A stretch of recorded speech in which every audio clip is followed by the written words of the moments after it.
जालना शहरालगत असलेल्या खरपुडी या गावाच्या शिवारात सिडकोचा 247 हेक्टरवरती प्रकल्प साकारण्यात येत आहे आणि ज्या ठिकाणी हा प्रकल्प साकारण्यात येत आहे त्याच ठिकाणी सध्या मी उभा आहे। आपण जर या ठिकाणी बघितलं तर हीच सिडकोची जमीन आहे। अजून याच्यावर कुठलीही मार्किंग वगैरे करण्यात आलेली नाहीये।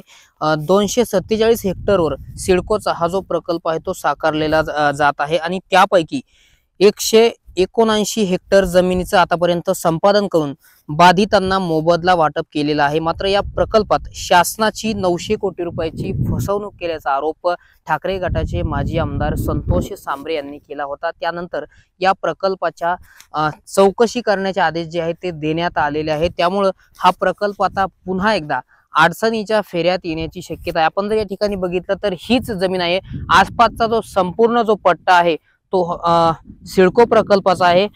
या साईडला आहे जवळपास 247 हेक्टरचा जो हा प्रकल्प आहे आणि त्यापैकी 179 हेक्टरवरील जमिनीचं भूसंपादन झालेलं आहे आणि त्याचा मोबदला आता शेतकऱ्यांना वाटप करण्यात देखील सुरुवात झालेली आहे। मात्र शेतकऱ्यांना योग्य तो मोबदला देत नाही।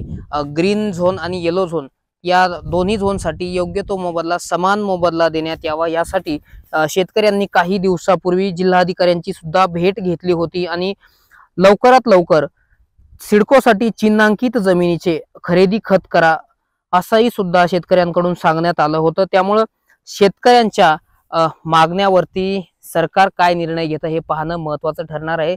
त्यापूर्वी हा जो प्रकल्प आहे तो आता चौकशीच्या फेऱ्यात अडकण्याची शक्यता आहे आणि या प्रकल्पाची चौकशी करण्याचे आदेश सुद्धा आता देण्यात आलेले आहे। त्यामुळे या चौकशीच्या अंती काय माहिती समोर येते आणि काय निष्पन्न होतं हे देखील पाहणं महत्त्वाचं ठरणार आहे।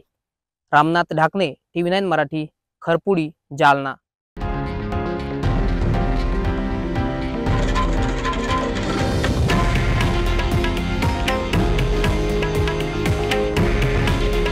हे आहे देशातील नंबर 1 न्यूज नेटवर्क आणि आपण पाहत आहात TV9 मराठी।